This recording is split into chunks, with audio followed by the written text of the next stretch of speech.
My name is Rich Schmidt. I'm here with Jared Pierce. We're at Groachau Cellars in Amity. It's February 6th, 2020. Jared, thanks so much for joining us today. We appreciate this. Yeah, I appreciate it. First question we want to ask you, the first question we always ask, why wine? Kind of a long story, I guess, but Please. I moved to Oregon from Iowa, graduated high school in Iowa, and then went to Linfield College, where you guys are associated, and just my journey through going to school and living in this area, I just became more and more aware of wine in this area and how it sort of related to, the local economy and everything. And I just saw a lot of opportunity there for work. So after I graduated Linfield, I had graduated with a maths degree and a philosophy degree, but I just wasn't really a fan of my options after that. So it was either kind of become like a middle school math teacher essentially, and I'm a terrible teacher, so I just wasn't my skill set at all. Or I was thinking maybe like become an actuary in an insurance company, and that didn't. Yeah, just crunching numbers in a desk all day just didn't seem too appealing. So I didn't want to go right back into school after graduating. So I just sort of found a little bit of work in the area, restaurants on 3rd Street in McMinnville. But actually, before I graduated in the summer of 2006, I got a job working in a vineyard at Youngberg Hill. Just working in the vines, like straightening shoots, pulling leaves, just basically managing the vines. But I wasn't not a manager, obviously, but I was just out there in the vines doing the work. So that kind of put it on the radar for me a little bit. And then working in the restaurants and being around people who know more people in the wine industry. I was more exposed to it, and more of like the lifestyle behind it. Getting to know the people that are behind it. So then I heard about this thing called Harvest, and how you apparently would be able to make a lot of money in a short amount of time, which seemed appealing at the time, But then, so I found a job on a harvest crew at 12th and Maple in 2008. It's about a year or so after graduating, and I just was kind of just really into it. Then after that, I just was just enthralled with the kind of work, just the flow of the cellar, actually working with the wine, smelling and tasting everything, and working with barrels. That was just really an experience for me. But I wasn't quite convinced that I was going to jump into it as a full career after that. So I kind of bummed around in restaurants and even found some jobs in tasting rooms in 2009 and kind of into 2010. But then I came to a point where I realized I got to do something, and so if I'm going to do wine, might as well really go into it and jump in with both feet. And so I applied for another harvest position, but in New Zealand in 2010 for my second harvest. And even though 12th Maple was a bigger winery around here, but I went to a bigger winery in New Zealand, and it was a whole different scale. It's like what we would do all year in Oregon, they would do in one day in New Zealand. So it's a whole different scale of a facility. And as a result, they would have a lot more interns on hand. And so there was about 30 people that harvest, that travel from all over the world just to do harvest, and there was a wide range of experience too. So there was people like new beginners like me, and also people that were going to school in like Santiago, Chile, Argentina, a couple guys from UC Davis, people from all over the place really. And so just asking them and working alongside them and just asking them a lot of questions and learning a little bit about the basics of the chemistry and everything. And also I was asked a lot of questions to the winemaker and the assistant winemaker about what it is that that accounts for the quality of the wine that they're making. And so that was so then after that I just knew that this was something that it was worthwhile to do. So then I got back to the US and spent even more time in the library and just, reading and looking up academic articles online, analyzing a lot of weather data, and then for harvest here in Oregon, then I was on the crew for Elk Cove that year, which was a crazy year. Which was that was when the birds took like about a third of all the grapes, which was just unfortunate. But and as a result, since we had less grapes, there was less work for us to do. But so it was kind of a slower harvest for us, but it was still really good and a good learning experience. Work with the Campbells up there, and then let's see.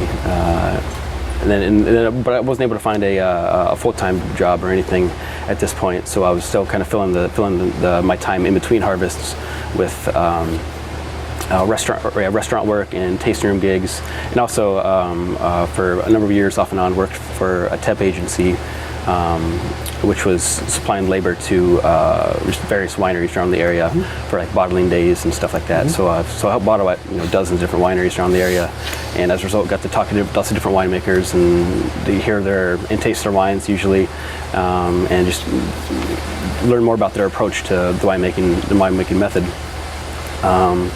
And then in 2011, I was able to travel down to Australia and do 2 harvests down there in 1 year. So first was in Hunter Valley at Pools Rock, and then after that it was in Coonawarra at Rye Mill Coonawarra. So that was a really good trip. And you make a little bit more money down there in Australia than you do up here, just the way it works out with what they offer for payment. And so I thought I had a little bit of money saved, and so I thought like, hey, let's go to France. So I met a friend from Australia that I made in my first harvest. We met in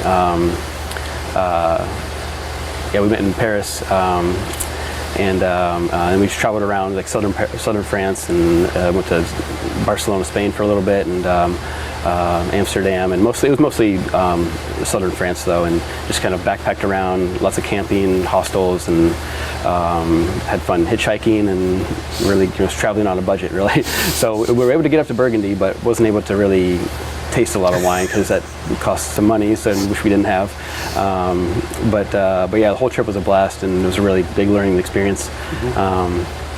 So by the time I got back to America, I was basically broke, penniless, and had to move into my friend's garage for a couple months, and before our room opened up inside, and that year, 2011 was we left Burgundy. We were camping right outside Savigny-les-Bains, right just as they were starting to pick the grapes, because we were kind of, in the campgrounds that we were in, there was lots of other like German students and other travelers who were working the vines that year. So we got to talk with them a little bit, but which I think was interesting because it was one of the earliest years ever for Burgundy. But then coming back, to Oregon for harvest, it was one of our latest years ever because there were some vineyards that didn't get picked until November, which is just unheard of. So just an interesting contrast there. So then 2011 for Oregon, I was back at 12th and Maple for harvest again that year. So, in a different part of the winery at that point though, because they have their small winemaking side and their larger winemaking side. So I was doing more of the larger winemaking side at that point. I was, I guess, able to get some more work through 12th Maple after harvest that year, but only mostly on the bottling line. Just bottling, lots of waiting tables, and just doing what I could just to be able to pay rent and everything. And then 2012, had no traveling because it's very appealing and it's fun while you're doing it, but it is kind of draining, and I needed some time to sort of to get back home and sort of establish myself, I guess, and build something that I could grow on. So I just again doing the restaurants, tasting rooms, bottling jobs, whatever I could get. So I just had like a number of people that I would be able to go help out. And 2013 then, 2012 I went back to 12th and Maple again for harvest. But then 2013 I was able to get on find a full-time job at Owen Rowe starting like mid-spring, and that lasted till the end of harvest. So it was several months of work there. But then I stupidly kind of got another full-time job on top of that full-time job, working at a restaurant. So I was thinking I would, I'd try to make as much money as possible to pay off, as many bills as I could. Mostly student loans, really, but which sort of went well. But it was kind of like working harvest hours all summer long. So it just really drained me, and I was beat by the end of it. After harvest, I left the restaurant, and they didn't need me anymore at the winery because no more work. So they were moving. That was their last harvest at their location at the Shampooey winery, right before they moved up to the Yakima facility that they just built. And so if I were to stay with O&O, I would have had to move up to Yakima, Washington, and that would have been a big change. But it turned out they didn't need me, so I cut my contract, and I was again looking for work. So, and I had met a few winemakers, just doing the bottling gigs, and through the temp agency, just through word of mouth too. So I sent an email to a few winemakers, just asking if they had any kind of work. I think the title of the email was Harvest Blues or something like that. It's like, it's such a climax, and it ends, and then there's nothing. And you're just like, oh, what do I do now? But but one of the people that I emailed was my boss now, John Groachau, and so he was still a very small label at that point, only doing just a few, around like 4,000 to 5,000 cases, I think, by that point. Which one person can do, but it starts to be kind of a lot. So he was finding he needed to spend more time on the road and travel, and just needed a little bit more help in the cellar. So that's kind of where I came in. So that kind of served as a part-time role for me. Then on the side, I was filling that in just by helping out other winemakers, but more cellar work and not just bottling line stuff, even though a lot of it was bottling. But so I had just a few different winemakers that I would call up asking for work, or they would call me, and I would just sort of piece together a full work week from going from several different wineries and just sort of doing things piecemeal that way.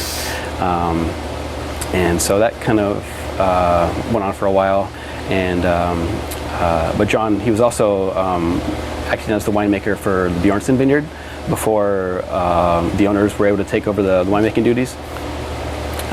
But he had a connection with them, and so I was doing a little bit of work sort of with them as they built their winery and got that up and running, started in 2014. And so I was doing more and more work for the Bjornsons then, just kind of through John in a way, but it was, even though they were a separate entity by this point. And so, so I kind of became the assistant winemaker for John in 2014, and became the assistant winemaker for the Bjornsons at the same time. So but they were very generous, and I was able to split the time between the two, and it worked out pretty well. And so that did harvests for those two from 14, 15, 16, and 17, and then left the Bjornsons after the 17 harvest, and it's been full time with Groachau Cellars ever since, from 18 and 19. And so so I was able to get more experience just with one location and really get to know the vineyard really well. And it was just nice to have just stay with the wine really from harvest to bottle at that point, for the whole year, for several years in a row, and to really get to know how the wine changes and what goes into this, and so the whole time I was also again trying to stay up on the books and just to read as much as possible, learn as much about the chemistry of wine, because that seemed to be a very important aspect to it. And that doesn't always get talked about or gets glazed over too much, because wine is a very subjective thing. And so people have their own personal explanations for it, but that personal explanation might not really make sense to another person in the same way. So I was looking for more of a more of a objective sort of standpoint. So that's where the chemistry kind of comes in, which is at some points a little bit theoretical because we don't know a lot about the chemistry of wine, but what is out there, it is very helpful. It kind of suggests what to do with grapes given a certain set of conditions, or versus another path with another set of conditions. And I also took a few classes at Schmidt too, which was interesting because I decided to enroll in Schmidt because I felt like this was starting in 2013, I think, is when I started classes, or late 2013. Actually, I think it might have been 2014 when I first started there. Sorry, but anyway, but I felt like my career wasn't really going anywhere. Wasn't really getting it, or didn't really have any promotions because I wasn't at a place for long enough to really earn that sort of trust. But then as soon as the winemakers that I was working around saw that I started taking classes, suddenly I started getting paid more. It was just doing that, made a big difference. And they saw that I was more invested in it, and they kind of started to include me more in the winemaking process, and so I was more integral to the whole process by that point. So I was trying to keeping that momentum and staying on top of the information that's out there, and applying it to the actual experience of making wine and understanding what we're tasting and checking with what we're tasting with the books and trying to make sense of it all. That's a lot of hustle to get there. It was it took a while though, but yeah. That's impressive. But I feel pretty stable now though, so it's good. so finally, starting in 2018, bought about 2 tons of grapes from Vita Springs Vineyard, and I was trying to make a rosé and put it under my own label, because that's really kind of the end goal here. Because I didn't really want to. I thought about going to like UC Davis or Fresno or OSU or something to do like a winemaking graduate degree or fermentation sciences or whatever they have, but I didn't want to do that because I just would have meant more student debt and more student loan debt, and I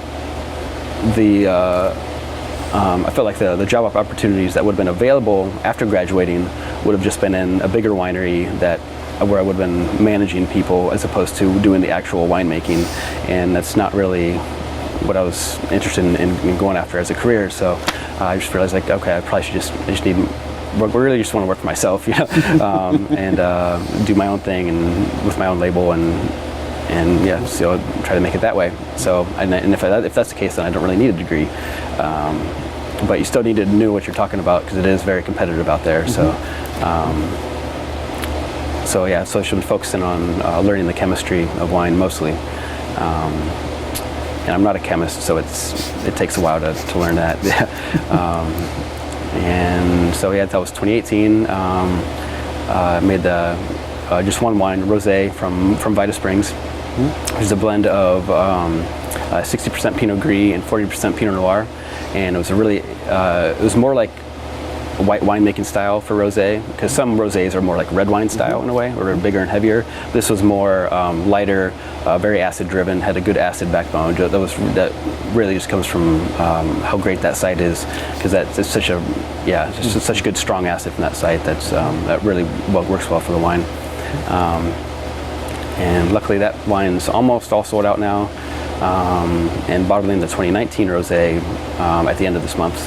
So hopefully that'll go over well too. But then so in 2019 then made a rosé again, but from a different vineyard, from One Heart Vineyard, which is in connection with One Love Cellars, which is not too far from Turner, I think. Which kind of close to Vita Springs, but about 10 miles or so in between, but still in the South Salem Hills, which is a really good area that I think has a lot of potential in the future. Because there's some really good sites down there that aren't as well known yet. It's not like the Dundee Hills where there's all this hype and energy, or like Ribbon Ridge where there's again where all the money just gets funneled into those areas and at least higher grape prices and higher bottle prices, and with still it's really good wine scores. But areas like South Salem Hills, I think, are not as well known yet, but they still have just as good a quality in some areas. But since it's not as well known, it's more, the cheaper grape prices, so it's more easier for people like me to buy grapes in these areas. Sure. And so that was the rosé, and then I'm also doing a red blend for 2019, and that one is it's a little different, and I really do want to make like single vineyard Pinot Noir and really make the best Pinot Noir available, but after asking around and talking to restaurant owners and wine buyers at restaurants and bars and such, and sommeliers, for someone like a small label, no-name winery like myself to get out there on the market, which is already very saturated with Pinot Noir, it's much easier to get on a wine list if you have, like, say, a red blend or rosé, I think, because rosé is just so popular now. So I decided to go with a red blend instead of doing Pinot. But I still wanted to keep it in this area and related to Pinot and Burgundy. So I went with a Pas-tu Grand sort of style, which is a blend of Pinot Noir, Gamay, and Chardonnay, which is a blend that can be done in Burgundy, but it's not as well known. But so I was able to find 3 really good vineyards for that, and get equal portions, 1/3 each of those varieties, and co-ferment everything together. So it's a really interesting wine, but it's more light-bodied. It's pretty low alcohol, but still very good structure, good tannins on it. So it's more of an early approachable, kind of easy drinking red that should be ready right out of the gate once we bottle it at the end of the summer. Awesome. And with that one, I was able to get went back to Vita Springs for the Pinot Noir because it's such a good site. For the Gamay, got some Gamay from Jubilee Vineyard, which is just up on the hill, like 5 miles from here, up on the Eel Amity Hills. And for the Chardonnay, I was able to get some. We do a lot of work with the Armstrong Vineyard through Groachau Cellars, which is the Red Electric label, and so the owner, he brought in a little bit more Chardonnay than what we were ready for that year. So I was able just to take a little bit of that off of John's hands and use it for my own purposes, which is great because that's an excellent vineyard up there, up in the Ribbon Ridge. I think they're gonna make some really good wine out of that. So 3 different vineyards and 3 different AVAs. Yeah, that's pretty awesome. Yeah. And but they're all excellent sites, though. So I'm really looking forward to see how that turns out. Sure. So before I get into the wine, I want to back up just a second and find how you got to Linfield from Iowa. Why did you choose to come out here? Well, I was just ready for something else besides the Midwest, I guess. I just wanted something different, I guess. And I found Linfield in that one magazine, the U.S. News and World Reports, where they had really high rankings, and they were at the top of the list for just general bachelor's degrees because I didn't really know what I wanted to do. I knew I wanted to do math because that's always been kind of a thing. And so I just started at the top, and I was just going to work my way down, and Linfield seemed kind of cool, and I just went with it, and got some good scholarships, so that helped out. So I came out here in, I think it was February of my senior year for the competitive scholarship weekend, and saw the area, saw McMinnville, and where I was in the physics portion of that, and yeah, it just seemed like a cool area, and we even went to a tasting room during that trip. Went to Amity Vineyards tasting room, which was kind of cool. So that was my first experience for Oregon wine, going to Amity Vineyards, and it was just I love it now because we also do a lot of work with the Redford Weddell Vineyard, which is the original owner of Amity Vineyards, Myron Redford. This is kind of his retirement vineyard in a way. is Redford Weddell. So we buy a lot of those grapes, and my boss John gets, he has a close connection with Myron also, and so Myron likes to host these Monday night events, or Mondays at Myron's. Maybe you've heard of it, but where we go and watch Monday Night Football, and he just brings up old bottles from his basement, which is just stacked full of cases. It's really a sight. And so we'll just watch football and drink wine, and usually the football is kind of in the background, just more arguing and discussing the wine, and but yeah, because we're always usually doing it blind, and Myron always makes us guess the year and the varietal, and it's really interesting. And he loves doing birth year wines, so he'll find out what year you were born and bring up that bottle. And so I've got one of those in my personal collection cool. for Myron. Yeah. His cellar was quite an eye-opening experience for me the first time I saw it. It is a treat seeing that. Yeah. It's so awesome. So tell me about. You mentioned your mentors, mentioned John especially. Tell me about the process of learning. You mentioned, like, especially once you got to a place and you got to stay here for the whole process of the year. Tell me about learning that process of winemaking and of the whole cycle, and what about it from the beginning, especially, but as you moved along your career, what about it appealed to you? What was it about winemaking? What was it about vineyard work that was so appealing? Well, I felt more drawn to the cellar side. I mean, I do love being outside, and I love growing grapes, but I've never actually grown grapes besides just working the vines that one year and through some Schmidt classes. But I guess I've never had a green thumb personally, so I don't know. So like always with kind of a math background, I'm more analytical and kind of theoretical with some things, and so working in the cellar and studying the chemistry, it was more like that sort of work, I guess. So it was just very, very appealing to me. And one of the things that really drew me to wine when I was first getting into it was just all the different possibilities that you could really dive into, for subjects that you could dive into that are just a part of the wine world. There's chemistry, there's economics, there's sales, marketing. It's all kind of there. It's just kind of a sort of a subsection of life as it is. So so I just thought it would be a good industry to grow in, and so there'd always be something new to learn, something new to try out, but still when related to wine. As you've started your own thing here, tell me about the learning curve for that, as you have to buy your own grapes and sell your own wine. Tell me about what you had, and of course come up with a label and design your labels and all that kind of stuff. Tell me about that kind of process of naming, labeling, bottling, selling your own product. For buying the grapes and making the wine, it was interesting. I'm very familiar with that process, and that's really what we do here. My role here is just working with the grapes and doing the manual labor of the winemaking process. So doing all that was pretty easy, but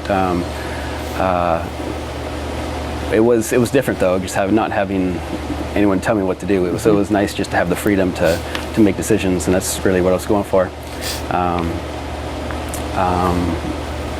And yeah, that was a really fun part of it for sure. And again, yes, you've heard this several times, but yeah, selling it is the hard part.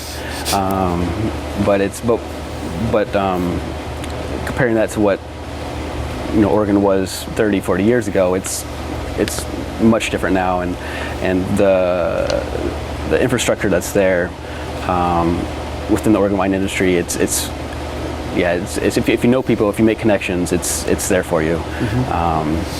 So yeah, finding a distributor and finding restaurants, there's less explaining for where you're coming from. There's not as many surprises that we have good quality wine coming from Oregon, which problems that the pioneers certainly had to tackle. Let's see. What about designing naming it, designing a label, all that kind of stuff? How did you set out to do that? Well, I'm not too clever on the name, so I just went with my initials and I don't know, keep it simple, I guess. 'Cause I've seen other winemakers who started with something a more clever name, but as they progressed and matured in their winemaking style, they just decided to scrap that name and just put their own personal last name on it. So I just decided to skip that and just put my name on it. And for the design, well, I got the logo was designed by my brother. He does art in Chicago with lots of geometric shapes or abstract geometric shapes, and what he. I just really liked what he sent to me, and because I was going for something that that looked beautiful to me, but still wasn't symmetrical. Because I don't like. I feel like symmetry gets a little boring sometimes. And so, but what he gave me, what I have on my label, I'm really happy with that. We might make changes in the future, but we'll see. But it works. It was great for now. So I was just going for more of a simple, more elegant design with something unique as the logo that might be memorable to customers, hopefully. But that's the side of thing that I'm not very good at. So I'm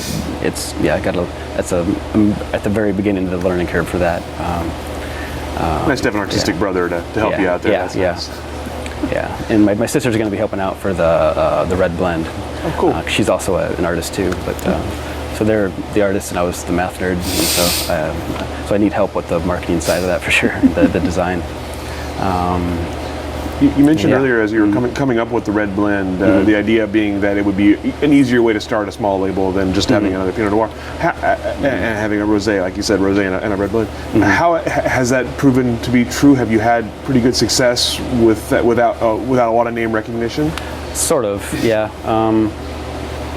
I was lucky enough to slowly sell the rosé over time, and or enough to get my name out there. So there's a number of restaurants in Portland and throughout the Willamette Valley that have bought some and serve it. So now I'll be able to go back to those locations, and they already know me and already have a rapport with them. So, but the rosé it was not the easiest to sell, but it was very good wine. It did turn out really well. Again, I guess the Vita Springs is a really good site for that. So having a single vineyard rosé was different than most rosés out there. So, and at the price point is also a big thing too. So you have to make it, give them the incentive to make it easy for them on their books to give them a reason to add your wine onto their list. Excuse me. Tell me about that kind of process of taking your wine into a restaurant or to a store to try to sell it, and especially as it's your first product. What's that like? How's it like dealing with that kind of? That's been tough. I'm not a very good salesman, but there is sort of a process to it. It's not good to just show up unannounced. It's better to call ahead of time, set a schedule, which is tricky because then that cuts into my work week because I still have to work a full week with Groachau Cellars to be able to pay the bills. Meet with them and just pour them a taste and describe it a little and talk to them, see what they want, what sort of wines they're looking for, or what they might be looking to change on their wine list, and what kind of food they serve. So what it might pair well with. But the 2018 rosé is very food friendly, so it could go with a good diversity of things. So that's really helpful. And also keep going back to and my friend Sarah, who works in our tasting room at Groachau Cellars. She said I have to follow the rule of 7. I was like, what's the rule of 7? She's like, we have to go back 7 times. So I'm like, oh, okay, all right, yeah. Just being persistent and without being in the way, so just going back, and hopefully you'll find them at the right time when they need something. It's a long process. Did you find that people, when you were presenting your wine to buyers, would you find people were responding more to the wine or to you, to the story, or what's the combination there that people are looking for? The story is a big part of it. Yeah. Yeah. So I mean, people would always like the wine, but it doesn't mean they would be willing to buy the wine too. They're buying the story for the most part. There was a couple times when I would go or I would sell a case of wine somewhere, and then I'd go back a month or two later just to see if it was on the menu, see how the sales are doing. Maybe they need more. You want to buy more, but only to find that it never even made it on the menu. They just bought it just because, like, oh, you're sweet. Here you go. We'll buy a case for you. So they just took it and drank it themselves. I'm not sure, but which that was kind of a surprise. But like, okay, thanks for your help. But yeah, but yeah. What about actually seeing it on a menu? Have you had the experience yet of seeing your own wine on a menu? What's that like? That's got to be a pretty interesting feeling. It's really nice. Yeah, it's a good feeling. Yeah, it's still getting used to it, and I'm not quite sure. Yeah, yeah. It's it's a whole different experience. Yeah. It's yeah. Tell me about your winemaking philosophy. Obviously, you've had a lot of teachers over the years in various countries and various types of wineries. What sort of wine are you trying to make? What is the philosophy behind your wine? I'm kind of echoing a lot of people when I say this, but going for more of the elegant, or not too extracted, not a lot of oak, just more natural, more hands-off sort of style. But I also don't want to go so hands-off that it's negligent, because that often is the case. People go too far with it, and they think, it's Pinot Noir, it's soft skin, so I'm not going to even look at it. But you need to do some things in order to, make sure that they have a healthy fermentation, and there's no negative flavors, no sulfur-off odors that sort of arise, which can be very possible. So it's just giving the wine just enough love and just enough handling to just have it be for the vineyard to actually show through, because you don't want the mistakes from the winemaker to dominate the elegance coming from the vineyard. So it's just so creating a style that it's more transparent in a way, but it's but still it's not. What do I want to say?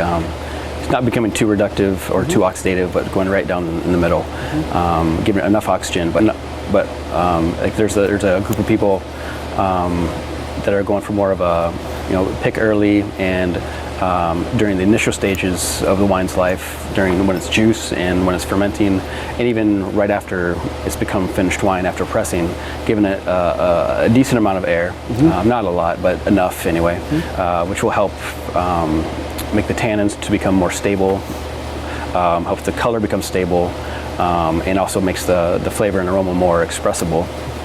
But then after that period, when it gets into the aging period, the élevage, that's when you want a more restrictive oxygen environment, where you really want at most the micro oxygenation, which is people will romanticize barrels about their ability to let in tiny amounts of oxygen through the pores, and this is true, but you don't want it to be reductive before it gets into the barrel. You want that reduction to occur in the barrel.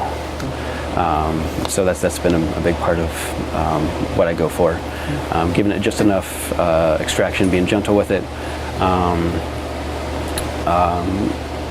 Like so for red blends, or for reds in general,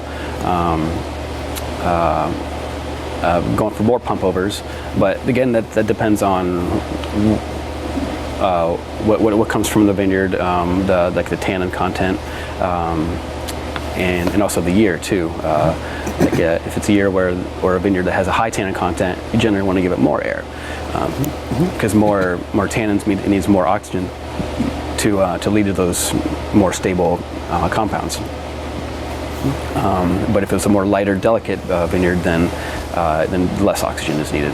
So it's a pretty simple function there.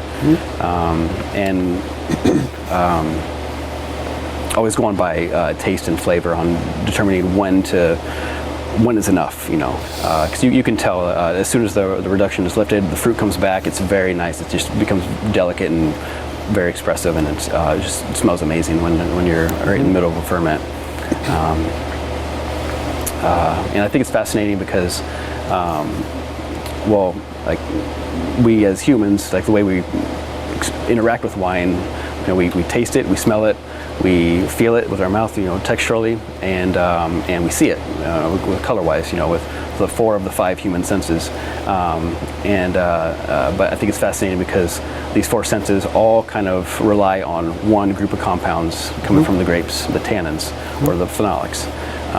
So I'm really going for good tannin development, good associated with well-structured wines that aren't over-extracted, but still have enough to give it to give it life and to give it legs to go into a long aging period. So if done right, ideally, at least with Pinot Noir wines in this area, I feel if it's structured well enough, it'll be, not only will it be more drinkable right out of the gate, once it's right after it's bottled. So you don't have to wait, 2 or 3 years in the bottle for it to really be enjoyable. But then it will also have those stable compounds, and it'll be able to age more gracefully too. So it's kind of winning twice in that way. So, and I think we do have that potential here in the valley if it's handled the right way. So seeing lots of different styles. And kind of analyzing what they're doing and trying to find a reasoning for why their wines are the way they are after following these methods.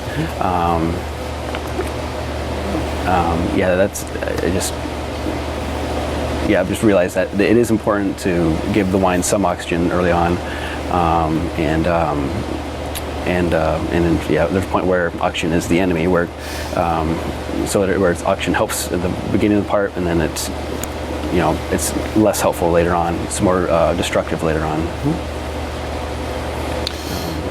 You've worked with some pretty exciting vineyards already in your couple of years making wine. As you grow and expand and in the future, what are the vineyard characteristics you're going to be looking for?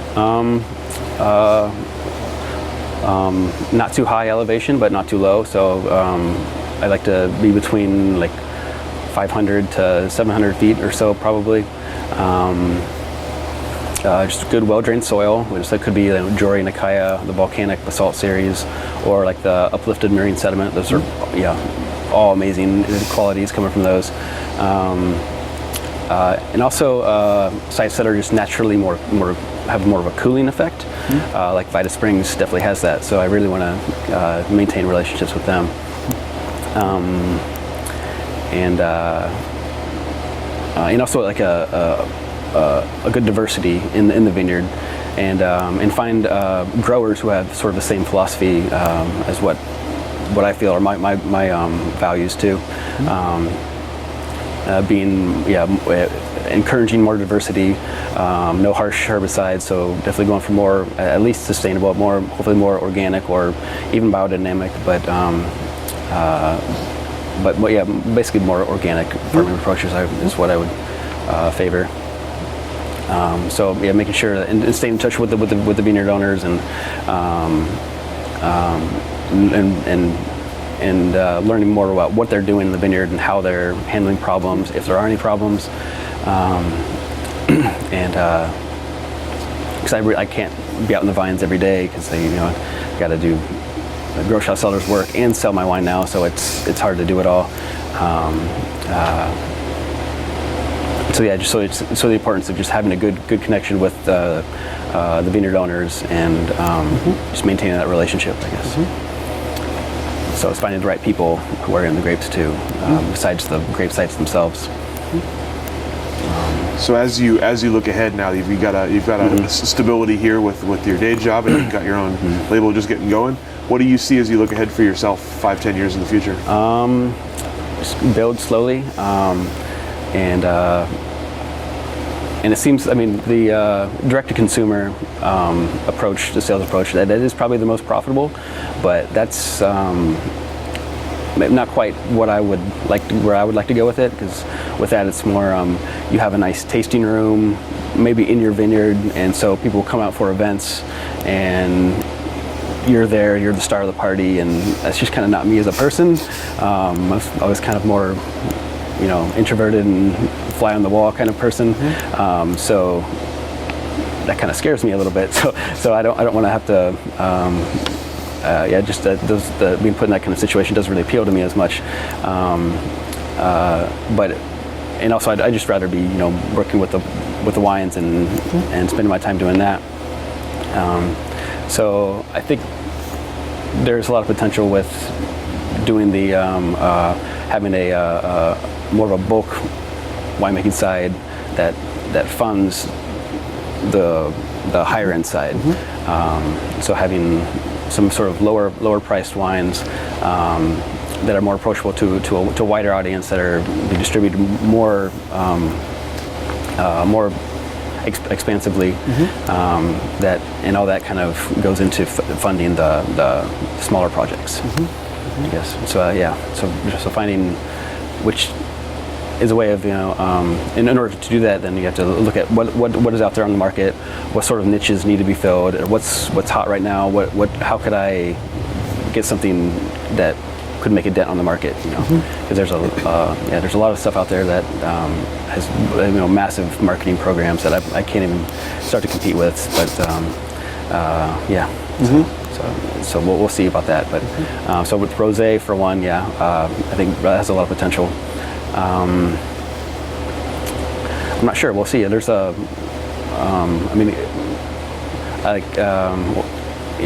with Oregon, like people are going to be doing the higher end Pinot for sure. That's definitely going to happen. But with climate change kind of changing things a little bit, we're going to have more varieties that become just as good as Pinot Noir sometimes. Like I think Gamay is going to has a lot of a good future ahead of it. I think there's some sites that are going to start planting Gamay in the preferred spots of the vineyard, as opposed to planting those spots with only Pinot, and then giving the lesser preferred sites to the Gamay, or the lesser prize grapes on like the B rated sites in a way. So soon we're going to have some really good vineyards with Gamay. And I think they're going to start getting higher scores with Gamay, and I think that's going to kind of change things a little bit. Any other varietals you're excited to work with? There's some guys that work with our colleagues of John. Their label is Redolent. It's John Larson, Boyd Pearson, and also John Groachau. So John, Boyd, and John, or Joe Bojo as they go by. They're doing some really cool stuff. They have a Nebbiolo and a Pinot, and a Nebbiolo Pinot blend, and so I think that's that has some. It's different enough that it makes a splash in the market, and it's good enough that it really makes people keep going back to it. So I think Nebbiolo has a possible future here. Maybe in like the southern parts of the valley, not quite the northern part, but some of the warmer sites really. So varieties like that would be really good. It's to be determined, I guess, a lot of that, but You talk about growing slowly. Do you have a size in mind for where you'd like to end up? I hear the magic number is 4,000 cases. So here you can really become more sustainable on your own at that level. So once I hit that, it should be good, I think. But tell me about if you're pouring a wine for someone. What's the best reaction you can get from someone? What's the ultimate compliment someone could pay a glass of your wine? Buying a bottle, I guess. That's the biggest thing. And buying and continuing to buy it. That's just the return customers. That's the biggest compliment for sure. So you've been around the industry quite a while. Tell me about what you've seen from Oregon wine from where you started to where it is now. What are the biggest changes you've seen, and kind of where does it stand now in 2020?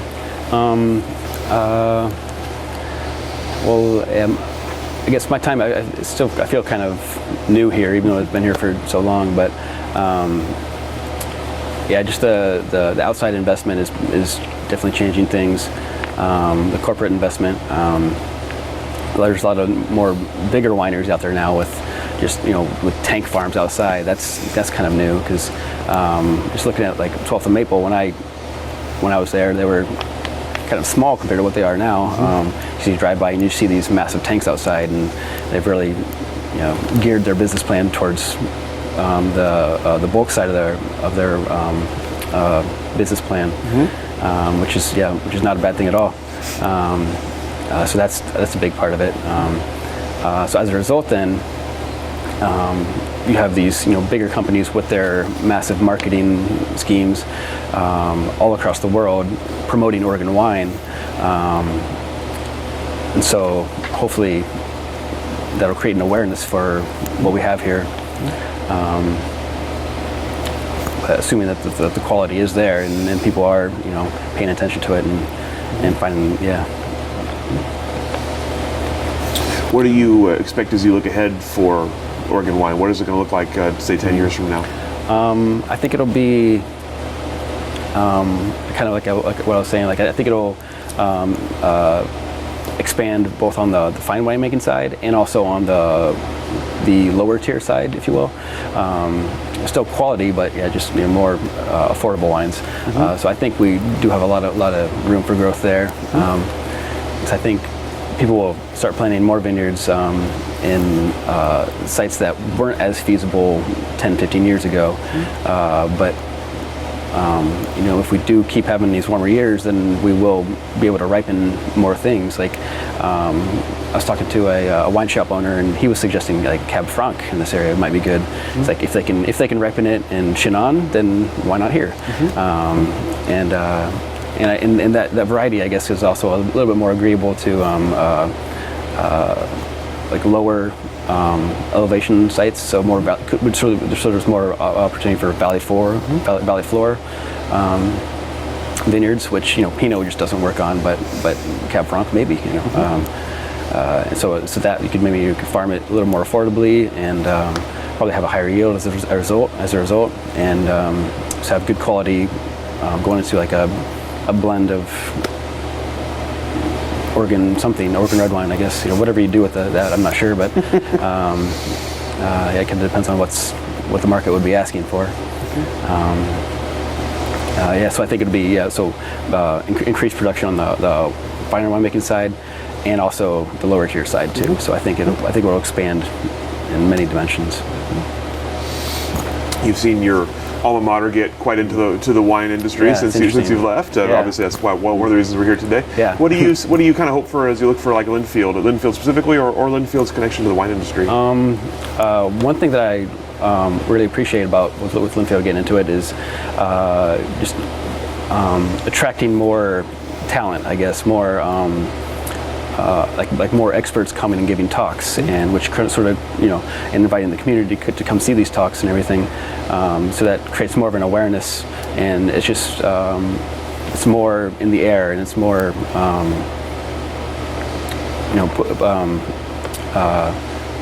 pushing new developments in the industry. But for the Linfield program, I'm not sure. It's like Schmidt got a pretty good operation going on already for like the technical school, and learning just what you need to know to get out there and work in the industry.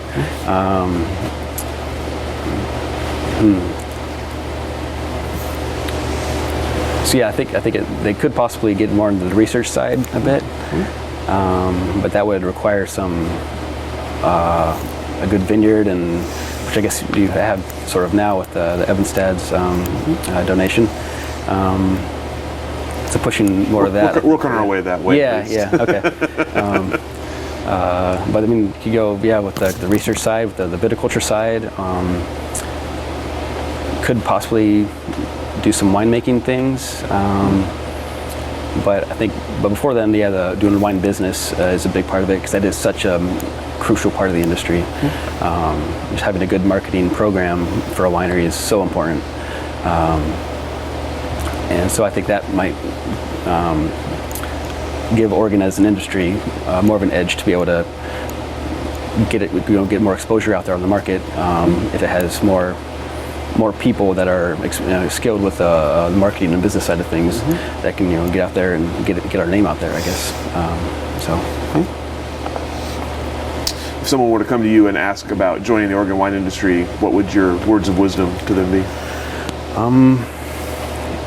Well, it kind of depends on the person, I guess. I don't know, if you already have the money and you're biting into it, then find someone who knows what they're doing and get their help. I guess is a big part of it. Don't be. You can do a lot yourself, but it's there's more to it than what you might be ready for, I guess. So find some help, and it is out there. There's plenty of very skilled people in this area. And for someone who is getting into it more like me, I don't know. It's just